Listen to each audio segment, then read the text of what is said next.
Nia Carter a toujours été généreuse, ayant grandi dans le sud de Charlotte, en Caroline du Nord. Elle a appris très tôt qu'aimer signifie parfois se mettre au second plan. Elle a vu sa mère cumuler 2 emplois, disant toujours « oui », même épuisée. Nia a conservé cet esprit à l'âge adulte, convaincue que le sacrifice rend l'amour plus fort. Lorsqu'elle a rencontré Marcus à 22 ans, elle a cru avoir enfin trouvé quelqu'un qui la protégerait comme sa mère ne l'avait jamais été. Il était élégant, intelligent et d'un certain âge, occupait déjà un bon emploi dans la finance, conduisait une berline noire et portait une eau de Cologne qui persistait longtemps après son départ. Lorsqu'il a appelé sa petite fille et lui a dit qu'il prendrait soin d'elle, elle a cru que c'était de l'amour. Et lorsqu'il lui a dit qu'elle n'avait pas à se soucier du travail, qu'il s'occuperait de tout pendant qu'elle trouvait sa passion, elle l'a cru aussi. Peu à peu, sa vie a basculé. Elle a arrêté de postuler à des emplois et de donner les cours de yoga gratuits qu'elle adorait. Il l'a convaincue de bloquer quelques amis. Ils ont une mauvaise influence, disait-il. Et petit à petit, elle est devenue invisible dans sa propre histoire. Simple épouse de Marcus, vivant sous son toit. Les changements se sont faits subtilement. Au début, c'était de petites corrections. Ne porte pas cette robe, trop de peau. Ne parle pas si fort quand on sort. Tu n'as pas besoin d'envoyer des SMS à ta cousine tout le temps. Nia s'exécuta, pensant faire des compromis. Mais avec le temps, le compromis s'est transformé en contrôle. Il décidait des courses qu'ils feraient, du quartier où ils emménageraient, de l'église qu'ils fréquenteraient. Elle leur proposait des idées, comme ouvrir un petit centre de bien-être, ou même un cercle de femmes. Mais Marcus les repoussait d'un revers de main. Tu n'as pas le sens des affaires, ma puce.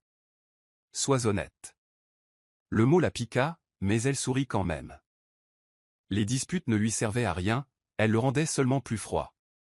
Parfois, après un désaccord, il l'ignorait pendant des heures, la punissant par le silence jusqu'à ce qu'elle s'excuse d'avoir simplement exprimé son opinion. Pourtant, elle restait.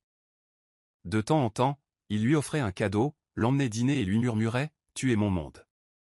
Et pendant un instant, elle y croyait à nouveau. Elle se disait que ce n'était que du stress, juste une phase. Mais au fond d'elle-même, quelque chose commençait à se fissurer. Elle se sentait chaque jour plus petite, et pourtant, elle ne savait pas comment s'en sortir. Elle n'avait ni travail, ni économie, ni nulle part où aller. Le point de rupture ne survint pas lors d'une dispute.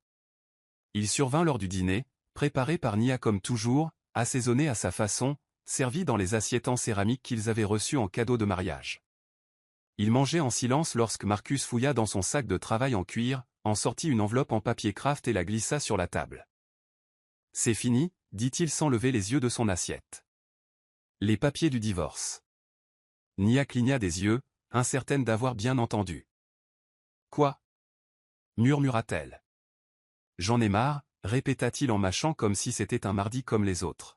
« Ce mariage ne me convient pas. Et soyons honnêtes, tu n'es rien sans moi. » Ces mots firent l'effet d'une gifle. Il n'éleva pas la voix. Il ne lui offrit aucun réconfort. Il se contenta de mâcher, d'avaler et de passer à la bouchée suivante. Nia resta figée, les mains tremblantes sur ses genoux. Elle ne pleurait pas. Pas encore. Quelque chose en elle refusait de céder à la satisfaction. Elle se leva lentement, laissa l'enveloppe sur la table et se dirigea vers la chambre. Elle verrouilla la porte et se laissa glisser le long du mur, le cœur battant si fort qu'il résonnait dans ses oreilles. Pour la première fois de sa vie, elle réalisa à quel point elle était perdue. Cette nuit-là, Nia dormit à peine. Elle était allongée en boule au bord du lit qu'ils partageaient, les yeux fixés sur le ventilateur de plafond qui tournait au-dessus d'elle. La maison semblait plus froide que d'habitude, comme si l'air s'était retourné contre elle aussi. Elle songea à appeler sa sœur Amina, mais elle ne lui avait pas parlé depuis plus d'1 an, depuis que Marcus la prétendait trop désordonnée pour lui faire confiance. Sa meilleure amie Carmen avait arrêté de lui envoyer des SMS depuis des mois, après que Nia eut annulé un brunch de trop. Elle réalisa qu'il ne lui restait plus personne. Non pas parce qu'il l'avait abandonnée, mais parce qu'elle les avait tous repoussés en silence pour lui. Le lendemain matin, Marcus fit comme si de rien n'était. Il s'habilla pour aller au travail, siffla en sortant et lui dit de prendre soin d'elle. La porte d'entrée se referma derrière lui, et elle laissa enfin couler ses larmes. Mais elles ne durèrent pas longtemps. Quelque chose se durcit en elle. Cet après-midi-là, elle se regarda dans le miroir, les cheveux coiffés d'un bonnet, les yeux cernés, le cœur brisé, et murmura « ça suffit ». Elle ignorait ce qui allait suivre, mais elle savait qu'elle ne pourrait plus être cette femme. Pas pour Marcus. Pour personne. Elle devait se retrouver. Partir n'était pas facile. Le compte bancaire était à son nom. Le titre de propriété de la voiture aussi. Nia fit 2 valises, sortit les 86 derniers dollars de sa réserve secrète dans le tiroir de sa cuisine et partit sans prévenir. Elle a été emmenée par un voisin jusqu'à la petite maison de sa cousine Shanice, de l'autre côté de la ville. Shanice, une infirmière de nuit, n'a posé aucune question. Elle a simplement ouvert la porte, serré Nia fort dans ses bras et lui a fait de la place. La chambre était exiguë, avec un lit pliant et des cartons dans tous les coins, mais on y ressentait une sensation de liberté. Les premières semaines, Nia ne faisait que se reposer.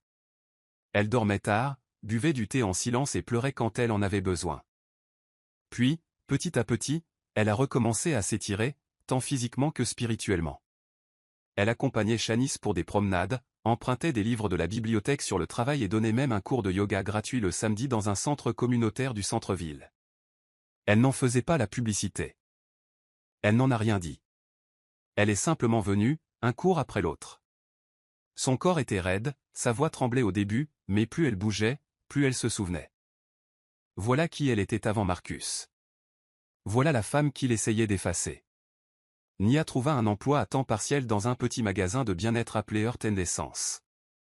La propriétaire, Mademoiselle Trina, la cinquantaine, les sorcières enveloppées dans des foulards colorés, voyait clair dans la détresse de Nia.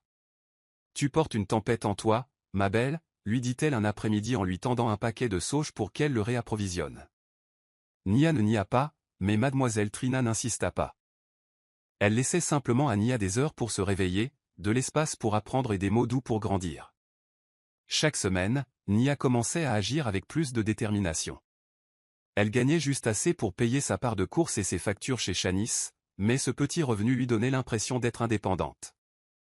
Elle a ouvert son propre compte bancaire pour la première fois depuis des années. Elle a commencé à économiser, 1,10 $ par-ci, 20 $ par-là. Pas grand-chose, mais des cheveux. Un jour, après une longue journée de travail, elle s'assit par terre dans une pièce empruntée avec un carnet et esquissa un plan. Un petit espace de ressourcement. Rien de grand, juste une pièce où les femmes pourraient se détendre, respirer et se sentir en sécurité. Elle n'en avait parlé à personne, pas encore, mais l'idée brûlait en elle comme un feu silencieux. Elle écrivit le nom en haut de la page, Sacred Ground Wellness. Nia ne se précipita pas. Elle continuait à travailler chez Heart and Essence et à donner des cours de yoga gratuits au centre communautaire le samedi. Chaque cours attirait des femmes de tous âges, des mères fatiguées, des étudiantes débordées, des femmes sortant d'une rupture ou d'un burn-out. Et chaque semaine, une ou deux d'entre elles venaient après le cours et disaient « Je me sens plus légère » ou « Tu ne sais pas à quel point j'en avais besoin ». Ces petits mots la remplissaient d'énergie. Elle commença également à organiser des séances dans le parc le dimanche, utilisant des tapis empruntés à Mademoiselle Trina et des chaises pliantes trouvées dans la malle de Shanice. Elle ne fit pas de publicité, tout se fit par le bouche à oreille. Et peu à peu, le cercle s'agrandit. Une femme amenait sa cousine, une autre sa mère. Chaque semaine, elles respiraient ensemble sous les arbres, le soleil filtrant à travers les branches comme une douce bénédiction. Nia doutait encore. Elle travaillait encore certaines nuits, incertaine de se sentir un jour à nouveau entière. Mais plus elle donnait, plus elle récupérait.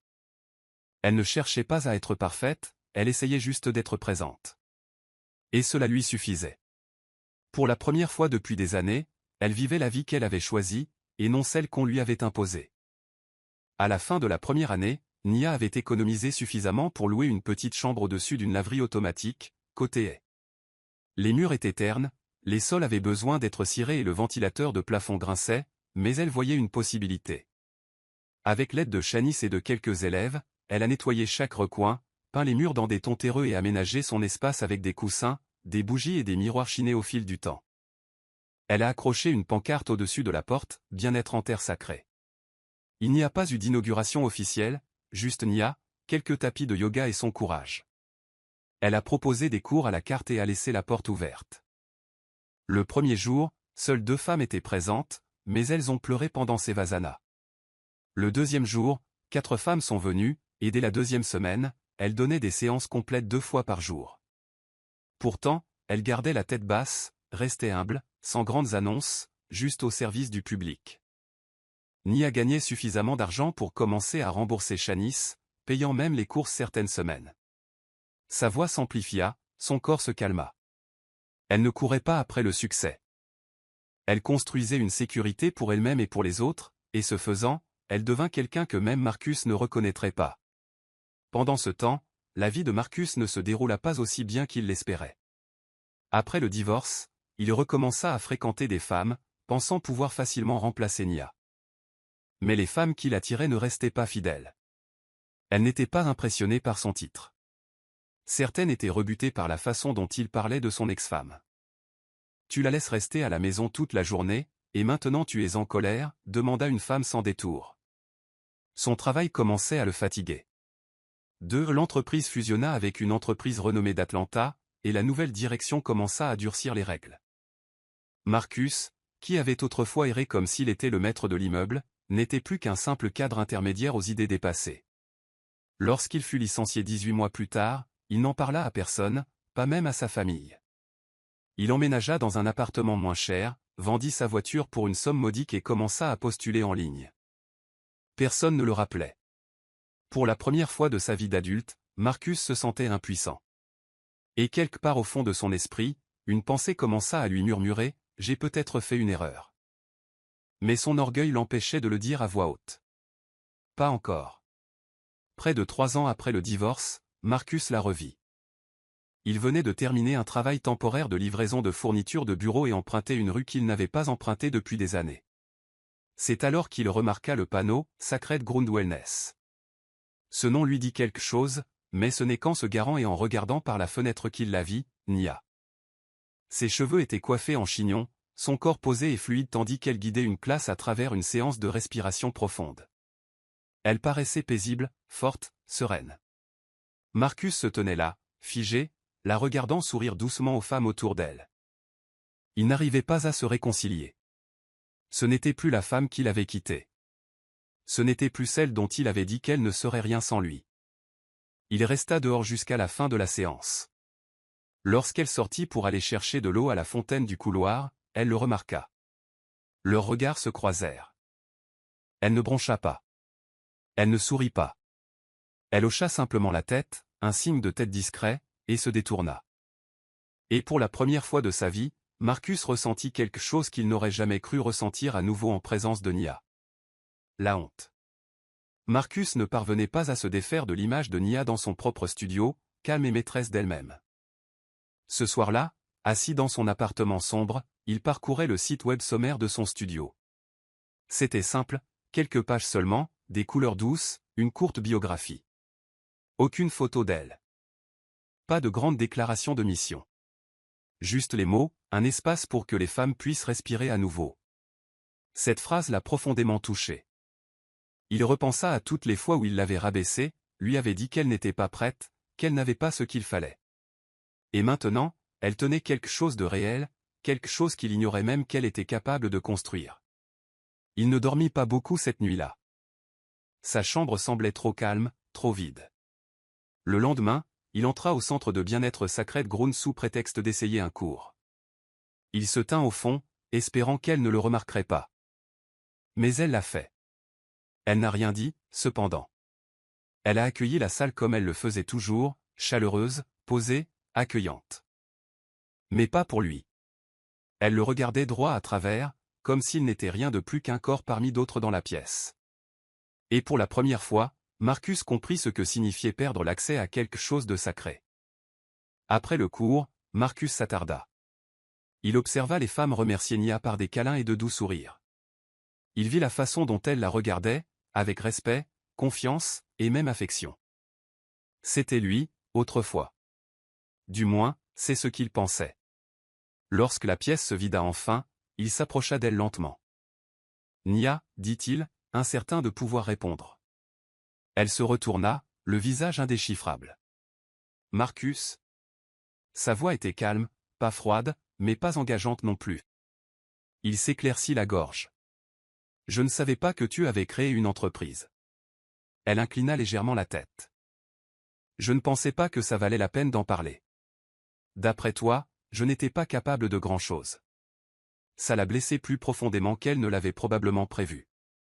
Il a essayé de s'expliquer, tâtonnant entre excuses, stress du travail, malentendu, pression d'être le seul propriétaire. Elle l'a écouté sans réagir. Lorsqu'il a eu fini, elle a simplement dit « Tu as fait ton choix. J'ai fait le mien. J'ai travaillé dur pour le construire, Marcus, et je l'ai fait sans que personne ne vienne me sauver. » Il hocha lentement la tête, les épaules affaissées. « Tu as l'air heureuse. » Nia lui offrit un petit sourire. « Moi, je le suis. Pour la première fois, je le suis vraiment. » Et sur ces mots, elle le dépassa et entra dans son bureau. Fin de la conversation. Marcus quitta le studio avec l'impression d'être un fantôme. Toute son énergie semblait définitive. Pas cruelle, mais ferme. Il réalisa qu'il était venu là-bas dans l'espoir de renouer avec elle, peut-être même de prendre un nouveau départ. Mais il n'avait plus rien à revendiquer. Au cours des semaines suivantes, il repensa sans cesse à ses paroles. « Tu as fait ton choix. J'ai fait le mien. » Cette phrase se répétait dans sa tête chaque fois qu'il remplissait une nouvelle demande d'emploi, chaque fois qu'une nouvelle porte se fermait sur lui. Il avait passé tant d'années à essayer de contrôler Nia. Mais maintenant, il ne pouvait même plus contrôler sa propre situation. Ses économies étaient presque épuisées, et ses missions en freelance ne suffisaient plus à le maintenir à flot. Son téléphone, autrefois rempli de messages et d'invitations à dîner, était désormais silencieux. Il n'avait jamais connu la vraie solitude auparavant. Il pensait que le pouvoir venait de la dépendance de quelqu'un. Mais maintenant, c'était lui qui était dans le besoin, et personne ne répondait. Plus il y réfléchissait, plus il réalisait que ce n'était pas seulement la perte de Nia, mais une version de lui-même en laquelle elle croyait autrefois. Et sans elle, il ne pouvait même pas reconnaître l'homme dans le miroir. Nia ne pensa plus beaucoup à Marcus après cette rencontre. Elle avait trop de choses à faire. Ses séances avaient doublé, sa clientèle s'était allongée et elle encadrait désormais une jeune fille nommée Tasha, qui venait de sortir d'une relation abusive. Accompagner les autres apportait à Nia bien plus qu'un simple revenu. Cela lui donnait un but. Elle se souvenait de ce que cela faisait d'être petite, réduite au silence et blessée. Elle avait donc créé un espace où les femmes pouvaient laisser ses sentiments de côté. Mais de temps à autre, le visage de Marcus lui revenait en mémoire. Pas comme une menace, ni même comme un souvenir à pleurer. Juste une leçon. Un chapitre clos. Son thérapeute lui a dit un jour que pardonner ne consistait pas à les laisser revenir. Il s'agissait de se laisser aller. Et elle l'avait fait. Nia s'était pardonné d'avoir reculé, d'avoir attendu trop longtemps avant de partir, d'avoir cru ses paroles plus qu'elle-même. Désormais, sa voix guidait les femmes vers leur propre guérison. Elle n'avait pas besoin de haïr Marcus pour prouver qu'elle était guérie. Elle n'avait pas besoin de l'affronter à nouveau. La vie qu'elle avait construite était plus éloquente que n'importe quel argument.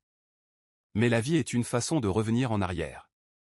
Par un froid après-midi de novembre, alors que Nia fermait le studio, elle aperçut Marcus assis sur les marches, sa veste fine et le visage fatigué.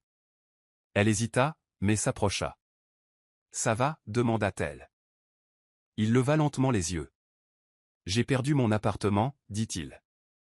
Je reste dans ma voiture. » Nia resta là, déchirée. Il ne demandait pas d'aide directement, mais la supplication se lisait dans son regard. Elle n'éprouvait aucune pitié. Juste une douleur aiguë, lointaine. Elle songea à lui offrir de l'argent, un numéro de téléphone pour un refuge, quelque chose.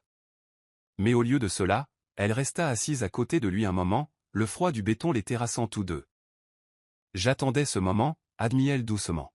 « Quand j'étais encore blessée, je voulais que tu souffres comme moi. Mais maintenant que c'est arrivé, je ne ressens plus ce que j'aurais cru. » Marcus la regarda, honteux. « J'avais tort, Nia. Tu n'étais rien. Tu étais tout pour moi. Je ne l'ai juste pas vu. » Elle se leva lentement, époussetant son manteau. « Je sais, mais tu n'étais pas prêt à le voir, et j'en avais assez d'attendre. » Puis elle entra et verrouilla la porte. Ce soir-là, Nia était assise sur son lit, une couverture sur les épaules, sirotant du thé, les yeux fixés sur l'espace vide sur son mur où elle avait accroché une photo d'elle et Marcus. Elle avait disparu depuis plus de 2 ans, remplacée par une toile représentant des vagues de l'océan. Stable, profonde, sans complexe. Son téléphone vibra. Un message de Tasha. Merci pour ce soir. Je me suis senti à nouveau en sécurité. Nia ferma les yeux, se laissant envahir par la chaleur de ses mots. Elle n'avait plus besoin de Marcus pour la valider. Ses regrets ne la guérissaient pas. Sa chute n'était pas une vengeance. Elle avait travaillé dur, jour après jour, discrètement, seule, et maintenant sa vie était bâtie non pas sur l'approbation d'autrui, mais sur sa propre persévérance. Cette vérité lui apportait plus de paix que n'importe quelle excuse. Elle n'avait pas besoin que Marcus disparaisse pour avancer. Elle avait simplement besoin qu'il cesse de la définir. Et maintenant, enfin, ce n'était plus le cas. C'était juste un homme de son passé, un homme qu'elle avait dépassé. Marcus ne revint plus au studio. Nia ne savait pas s'il avait quitté la ville, trouvé un refuge ou tenté de prendre un nouveau départ. Et elle ne chercha pas la réponse. Elle laissa le chapitre se terminer tout seul. Son attention se reporta sur ces femmes, celles qui arrivaient tremblantes, fatiguées, peu sûres d'elles. Une femme, Kendra, s'est effondrée pendant une séance, sanglotant sur son tapis. Nia s'est agenouillée près d'elle et lui a murmuré « Tu es en sécurité ici ». Plus tard dans la soirée, Kendra lui a dit « Tu me rappelles que j'ai le droit d'exister, que je n'ai pas besoin de gagner de l'air ». Cette phrase resta gravée dans la mémoire de Nia pendant des jours. Elle se souvenait de l'époque où elle aussi s'était sentie comme un fardeau. Comme si la patience de Marcus était la seule chose qui la séparait du néant. Mais maintenant, sa seule présence rappelait aux autres leur valeur. Non pas parce qu'elle était bruyante, ni parce qu'elle avait du pouvoir. Mais parce qu'elle avait survécu et construit la paix sur ses cendres, sa vie ne consistait plus à prouver quoi que ce soit. Il s'agissait de protéger l'espace qu'elle avait saigné pour reconquérir. C'était là son pouvoir. Silencieux. Enraciné. Incontestable. Un an plus tard, Sacred Ground Wellness s'est agrandi dans l'espace adjacent. Nia a hésité avant de signer le bail, incertaine d'être prête. Mais Madame Trina, qui était restée une proche mentor, est arrivée avec un gâteau fait maison et une voiture sur laquelle était écrit « Élargissez-vous. Vos racines peuvent le supporter ». Et c'est ce qu'elle a fait. Le nouvel espace offrait des salles de consultation, des séances en petits groupes et des coins méditation. Nia a embauché 2 formatrices à temps partiel, des femmes qui avaient autrefois assisté à ces séances dans le parc. Le studio bourdonnait d'une nouvelle vie, mais l'énergie restait la même. Doux. Chaud. Réel. Un soir, après avoir fermé la porte, Nia se tenait au milieu de la pièce, pieds nus, respirant le parfum du santal et de la lavande. Elle pensa à la femme que Marcus appelait autrefois « Rien ». Cette fille qui tressaillait quand une porte se fermait trop bruyamment. Qui doutait de ses moindres pensées. Cette fille était restée trop longtemps silencieuse. Maintenant, elle dirigeait un lieu où les femmes retrouvaient leur voix. Pas par la célébrité. Pas par le bruit. Mais par le souffle. Par le silence. Par le choix d'eux-mêmes. Encore et encore. Un dimanche pluvieux, Nia se rendit sur la tombe de sa mère. Elle n'y était pas allée depuis des mois. Elle apporta des lys blancs frais et s'assit sur le banc à proximité, son parapluie en équilibre entre ses genoux. « Maman, murmura-t-elle, j'aimerais que tu me voies maintenant. » Elle lui parla du studio, de Shanice et de Mademoiselle Trina, des femmes qu'elle servait. Et oui, elle mentionna Marcus, brièvement. « Il est revenu un instant, dit-elle doucement. Mais je ne l'ai pas laissé rester. » Une brise agitait les arbres, comme pour une approbation silencieuse. « Tu as toujours dit que l'amour ne devait pas te faire disparaître, » dit Nia d'une voix brisée. « Tu avais raison. » Elle resta assise là un long moment, laissant la pluie embuer son visage, laissant le silence lui répondre. Lorsqu'elle se leva enfin pour partir, elle se sentit plus légère. Non pas parce que le chagrin avait disparu, mais parce qu'elle n'en portait plus la honte. Elle avait aimé. Elle avait perdu. Et elle s'était relevée. Pas une seule fois. Mais encore et encore. Et cette résilience, silencieuse et puissante, personne ne pouvait la lui enlever. Plus tard dans la soirée, Nia rentra chez elle, alluma une bougie et s'installa sur le canapé avec son journal. Elle tourna la page et se retrouva sur une page qu'elle avait écrite 3 ans plus tôt. Le soir où Marcus lui avait remis les papiers du divorce. L'encre était maculée de larmes, l'écriture tremblante. Peut-être que je ne suis rien. Peut-être qu'il a raison. Elle fixa la phrase un long moment. Puis, lentement, elle écrivit en dessous. Je suis tout ce dont j'ai besoin. Je suis la femme pour laquelle je me suis battue. Elle ferma doucement le journal. Pas de larmes dramatiques. Pas de musique enflammée. Juste un soupir silencieux. Elle avait construit sa vie en silence, sans le regard de la foule. Elle n'avait pas besoin de devenir virale, ni d'applaudissements. Sa guérison n'était pas pour la forme, elle l'était pour elle. Et maintenant, lorsqu'elle entrait dans son atelier, chez elle, dans son esprit, il n'y avait plus d'écho de la voix de Marcus.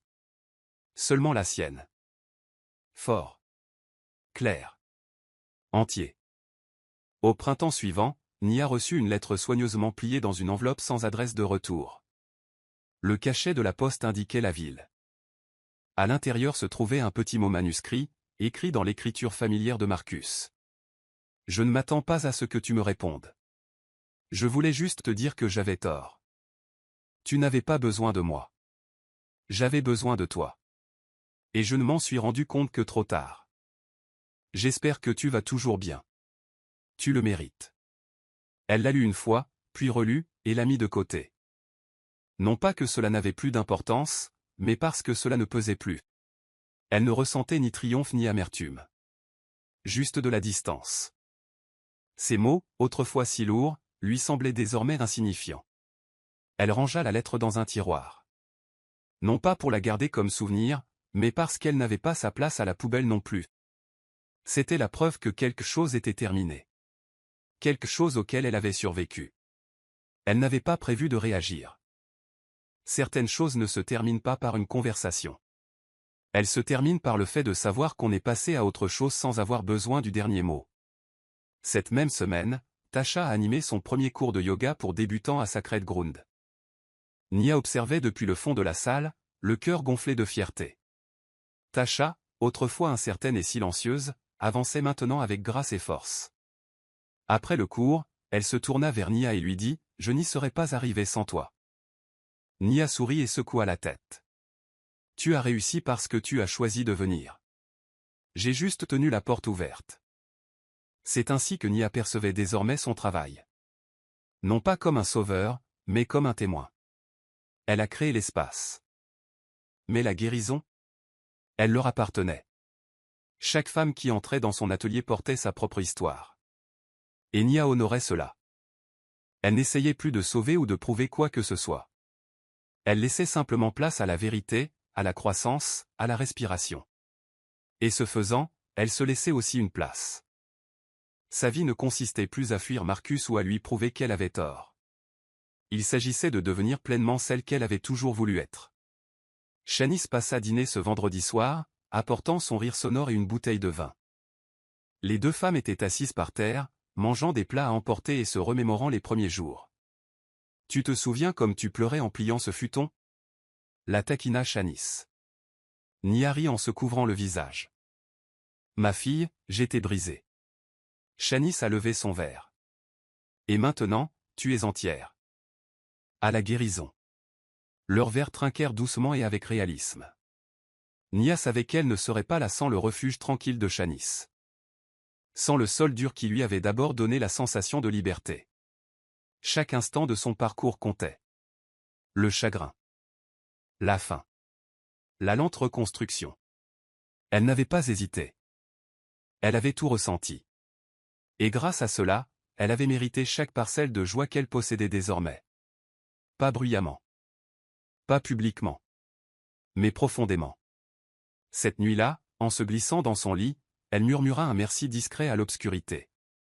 Pour la douleur. Pour la croissance.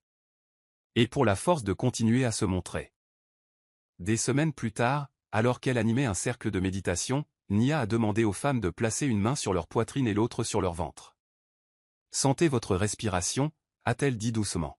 « C'est votre pouvoir. Ça a toujours été à toi. » Elle ferma les yeux avec eux, inspirant profondément, ancrée dans son propre rythme. Elle ne pressait plus ses journées. Elle n'attendait plus d'approbation. Son agenda était chargé, mais son esprit était serein. Chaque séance lui rappelait le chemin parcouru. Pas seulement en affaires, mais aussi en confiance en soi. Elle n'avait pas besoin de perfection. Elle n'avait pas besoin d'applaudissements. Elle avait besoin de paix. Et maintenant, elle y vivait. Son histoire ne s'arrêtait pas avec la lettre de Marcus ni avec ses regrets. Cela ne s'arrêtait même pas au bien-être terrestre sacré. Cela continuait chaque fois qu'elle se choisissait. Chaque fois qu'elle ouvrait sa porte à une autre femme en quête d'air, Nia ne recherchait plus la plénitude. Elle était la plénitude. Et aucun homme ne pourrait plus jamais la lui enlever. Un soir, alors que le soleil se couchait derrière les fenêtres de l'atelier, dessinant des traînées dorées sur le sol, Nia se tenait pieds nus sur le tapis. Seule. Elle s'étira lentement, les bras tendus vers le ciel, la colonne vertébrale droite. Sa respiration était régulière, son cœur calme. Elle regarda autour d'elle l'espace qu'elle avait construit à partir de rien. Ni la célébrité, ni les adeptes, mais le silence, le courage et la prière. Et elle murmura à la jeune fille qu'elle était, celle qui avait tremblé sous les paroles de Marcus, « Tu n'as jamais été rien. Tu as juste oublié ton nom. » Le studio était silencieux. Mais en elle, il y avait une musique douce, puissante, et tout à elle. Et tandis que la dernière lumière disparaissait, Nia sourit intérieurement. Non pas parce qu'elle avait gagné, mais parce qu'elle se souvenait de qui elle était. Et voilà. Si vous avez aimé cette histoire, n'hésitez pas à aimer, commenter et partager cette vidéo avec vos amis. Abonnez-vous et activez la cloche de notification pour ne rien manquer d'une nouvelle importante.